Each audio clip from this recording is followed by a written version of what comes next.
You're listening to the 10-minute podcast challenge that will prove every place is the same. Welcome your host, the irreverent, the cosmopolitan, the wicked, Daniela Vlaskalic. Hello, and welcome to Every Place Is The Same. I'm happy to welcome my guest today, Azeem Nathoo. Welcome, Azeem. Thank you for having me. Azeem, now you have spent time in Nairobi, Kenya, and New York, New York. Is that correct? Yes, it is. Would you say that these two places are the same? I would say in many respects they are the same, and in some they are different.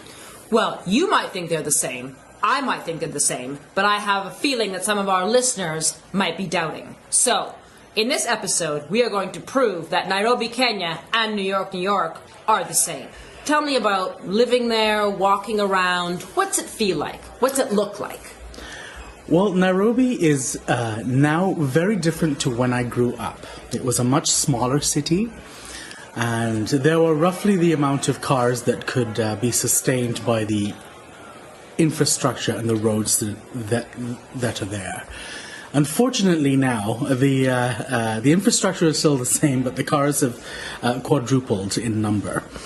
So there's a lot more bustle, a lot more traffic, which would probably be similar to New York, with all your Brooklyn bridges and all the arteries into New York City. On the other hand, on the way to school, we would pass by Nairobi National Park, where we'd see giraffe and zebra and impala bound about before math class. So, and all on a backdrop of Mount Kilimanjaro, which was 500 miles away. Sounds amazing. So tell me what it's like walking around in New York City. I would have to say... How it looks like, feels like, smells like. Tall buildings, smell of hot dogs, but then you have the oasis of Central Park, within which to sort of take a break from the bustle of the city. Also, and what would you see in Central Park? People juggling, people, there'll be theater going on there, people jogging, picnicking, just lots of color, lots of trees, lots of welcome open space in a very otherwise cramped city. And that's similar, would you say, to the park that you experienced in Nairobi? Yeah, except, you have a little more wildlife in Nairobi. Would you say there's some wildlife in Central Park? Well, I suppose, perhaps in the evening hours, but I was hitting the theaters by that point. Yes, did you ever see any rats, for example? In New York? Yes. They have quite the rat population. To be honest, I think there were so many other stimuli that that I didn't quite get the attention of the rats. Right. Let's talk about landmarks. Okay. What are some famous landmarks in Nairobi? Well, one which continues to stand is the KICC, Kenyatta International Conference Center, which was the tallest building for many, many years. Of course, now it has been taken over by skyscrapers and hotels and the like. Mm-hmm. Now, from what I understand, Nairobi also has the largest ice rink in Africa. I didn't know that. Where up to 200 people can go ice skating. Wow, that's great. Now, they do some ice skating in New York, is that correct? They do. And I believe that Central Park is one of the venues for that as well. Very similar, isn't it? I suppose.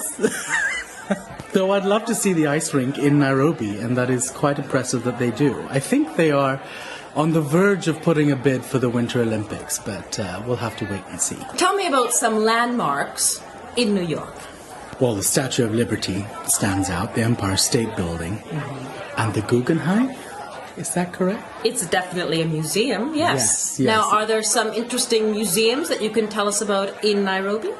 Well, the Nairobi National Museum has a large snake pit, which you can visit and perhaps even feed the snakes.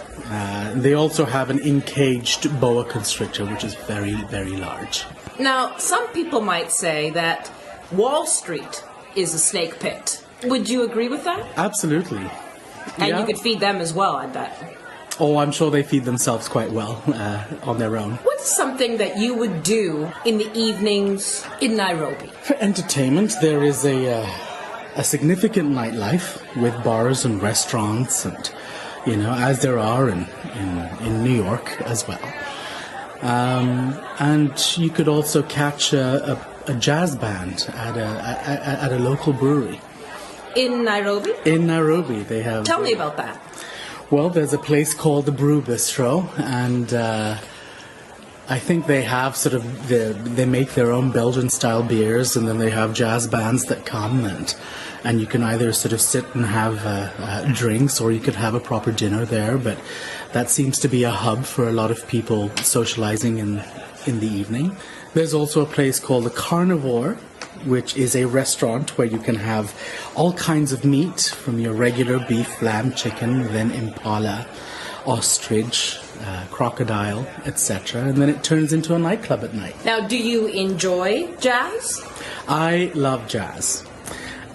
And as a matter of fact, some of the best jazz that I've had has been in New York.